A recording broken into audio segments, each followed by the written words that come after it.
Why does that seem so complicated? It seems so complicated because I've been battling with this like dishonesty point within me of feeling like I'm being dishonest, feeling like I'm ignoring everything I've learned in the last 10, 12 years.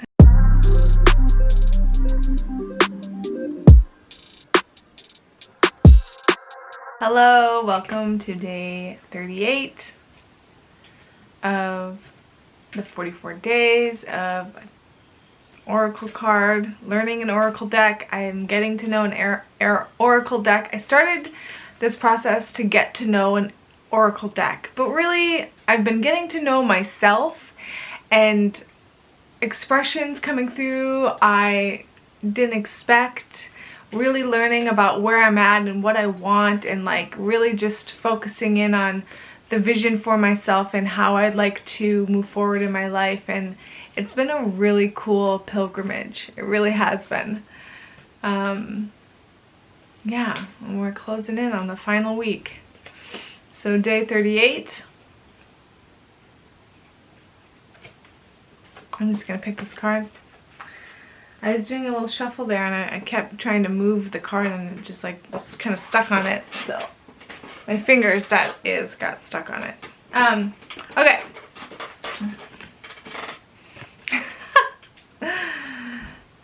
Yeah, okay. It's good. Great. Mirror. Who or what is triggering you? So, first point that comes up is that I have recently I started dropping this idea about having to push myself to face certain experiences of resistance, or if someone caused a reaction in me, or if someone like was doing something that I didn't like, that made me feel uncomfortable, that made me feel just not good, then I just kind of avoided them and I didn't bother looking into what was going on. It's just like a point of like tuning out. And that is so not how I've approached things over the last decade or so, but it's something I have been doing recently. And this is what I realized in, you know, working with the whole like law of attraction and like Abraham Hicks stuff. There is very much a point of like not ignoring, but like focusing on something else rather than this point that is creating like a discord within you. And my understanding over the years was that in doing that, you are not addressing what is causing the discord. Like, what is the source, cause, origin of where this discord or, you know, conflict is coming from. So, you know, initially it was like, oh, just don't even worry about it. Don't even like look at it. I'm gonna fix my hair, okay, because my hair is bothering me. Like, don't even, like, just focus on what makes you feel better, right? Like, that's kind of what Abraham Hicks teaches. It's just like, focus on what causes the least resistance within you. And in doing so, though, you are not really looking at the origin of why you're having this problem or this discord or this, like, why is your relationship to this point outside of you in disharmony? Which is not at all, like, which is exactly what I've been doing for the past 10 years is, okay, it's funny because I'm feeling like a little bit of like discord right now in myself, a little discombobulated, because for the past 10 plus years, I have been going straight into the face of that which causes a trigger within me. Facing the resistances, facing the fears, facing the insecurities, facing the points in which I learned through, you know, practicing or applying the law of attraction that you're supposed to generally just avoid, don't go there, you know? I like dove right into that stuff in the last 10 years to really source out why I am like that. Why do I have this experience? And recently the quote was like, you gotta feel it to heal it. And that's really what I realized too in like reconnecting with my body. There are points of trauma stored in my body. You know, I was learning about, you know, what happens in nature in terms of the fight or flight or freeze mode when you're facing a point of trauma or something that's happening, you know, where it's a traumatic experience for you. You either fight, flight, or freeze. And so like working through some of these like stored experiences that never got the opportunity to play out because we either fought, froze, or fought, flight, or froze. It's the froze point. It's where it's like you freeze, like you go into like a, you know, it's like you freeze, and then that experience, that trauma experience, gets stored into the body and it never gets actually released or played out, or, you know, like the energy buildup doesn't get a discharge or whatever. And so like learning about all this stuff and like realizing that it's so important to face what it is that causes the discord, because that's how you're rooting out the actual experience within you, you know?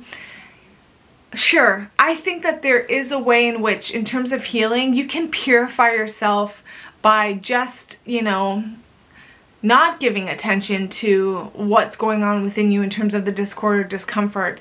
Like maybe looking away from it enough will eventually purify it out to where you can just like, it's like you have a cup of dirty water and you keep adding like positive affirmations or like positive beliefs about yourself, and then eventually, you know, and each affirmation is like a point of clean water, and eventually that dirty cup will become clean again. But maybe, you know, going to the source or the root of the discord is a quicker, more efficient way of actually just like changing yourself, because you're going to like the root of what is causing this problem, you're taking it out, you know. So I'm trying to simplify this. So my experience has been in the last 10 years, when I'm faced with a conflict, when I'm faced with a trigger, when I'm faced with something that causes any kind of discord within me, I take responsibility for it in terms of looking at, what is this point outside of me reflecting about me? Why am I in discord? Why am I in conflict with something outside of me? Realizing that everything outside of me is a point of me, right? So it's like everything is me, and so I'm just basically fighting with myself. I'm having a reactive experience towards something outside of me, which is me. So what is that point that this person represents in me? What point is this experience representing in me? You know, it's like I had a long time experience of feeling inferior to people who I deemed smarter than me, and so people who seemed to be book smart or intellectual, I would feel inferior to. And so it's like those are self-definitions that I accepted of myself, of I'm not smart, or I'm not wise, or I'm not intellectual, or, you know, basically like diminishing myself in terms of like thinking I'm less than someone else who I think is smarter than me. And so once I would see that that's what was causing a discord within me, I would apply self-forgiveness for defining myself to be inferior to someone, to diminish myself in believing that I'm not capable, or I'm not as smart, or I don't have something as valuable to offer someone because I'm not like this other person, you know. And you know, and then you walk the change in terms of the next time you approach this person, or next time you come face to face with a moment where you have that same experience, you breathe through it, realizing this is not who I accept and allow myself anymore. Like, I know that I'm equal to this person. I know I have value. I know I have worth. So that is a very quick summing up of how I faced triggers within me. Recently, I've been playing with just not even bothering with the triggers and like kind of refocusing myself, like I mentioned, of like just like letting it go and seeing if I can just continue focusing on the things I do know I can trust about myself, and what I'm doing and where I'm going and what really matters for me, instead of allowing myself to get caught up in the, you know, in the reactions that I may have towards other people. But what I'm finding is that it is more efficient just to go to the root of what it is that's causing the discord. So yeah, you might be able to like purify yourself through like affirmations and like changing your belief in terms of like just adding more positive to yourself. But I think ultimately the most efficient way is just to source out what is the belief, what is the self-definition that is causing the discord, and taking that out and redefining who you are and what you accept and allow of yourself. Why does that seem so complicated? It seems so complicated because I've been battling with this like dishonesty point within me of feeling like I'm being dishonest, feeling like I'm ignoring everything I've learned in the last 10, 12 years, and like all of a sudden just reverting back to this like positive thinking type of way of being, you know. And there's been like discord within me, but ultimately what I want it to be is a point of exploration. It's, you know, that point of investigate all things and keep what is good.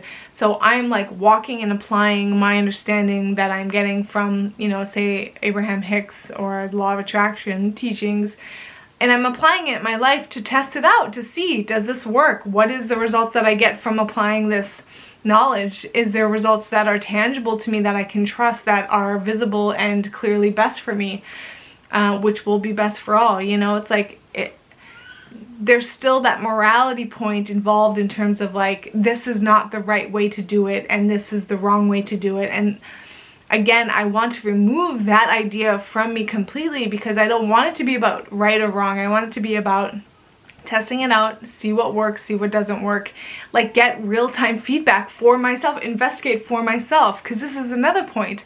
It's like taking out this idea that I need a guru or some authority outside of myself to tell me what is the right way to do things, what is the wrong way to do things.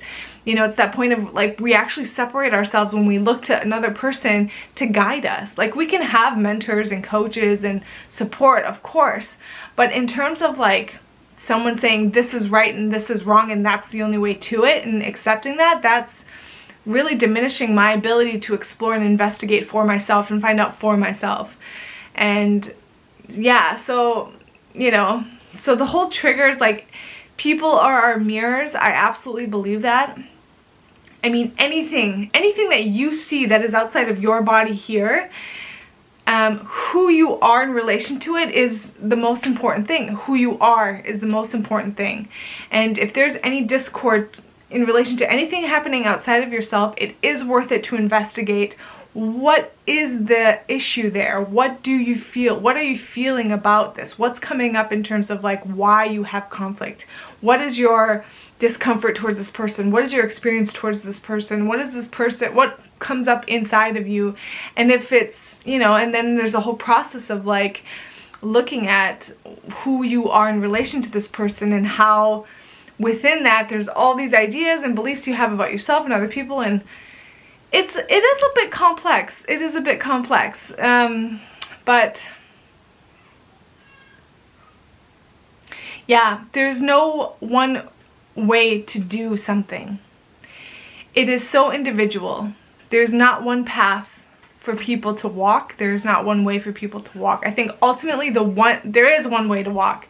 Whatever's true for you, whatever resonates with you is the most important thing. So however you deal with your triggers, whatever you deal with, you know, however you deal with your reality, in terms of, if you can always find a place of self-responsibility and honoring yourself in terms of being self-honest, that is the ultimate goal. And I think that guiding light alone is what can get us all through our experiences, through our traumas, healing, and getting to a point where we are all stable and clear with what we want to create in this world, and actually living what is best for everybody. The last point I want to share on this, I know this is a long video, but the last point I want to share with this is that this also is like, well, maybe I'm not ready to share that yet. Okay, I'm gonna leave it here, but thank you for being patient, walking with me through this video. It goes to show me there was still like discord and conflict within me in relation to what I am currently applying, and like, you know, not trusting that I do have common sense principles standing within me. I am standing as certain principles, and I am just investigating and applying and trying out different ways to walk my life and to see how I can create and move my reality, and what kind of effect that has, and who am I in relation to all this stuff. And you know, there's no right or wrong, man. There's only testing it out. Like, we're kids, we're learning, we're discovering. Like, that is such an important point that I want to remember. I don't ever want to tell Phoenix that there's a wrong or right way to do something. I want him to be open to trying anything and learning, and utilizing what works for him. And that's all that really matters, you know? And as long as you're not harming yourself or another person, then that's what matters, you know? Yeah. Okay.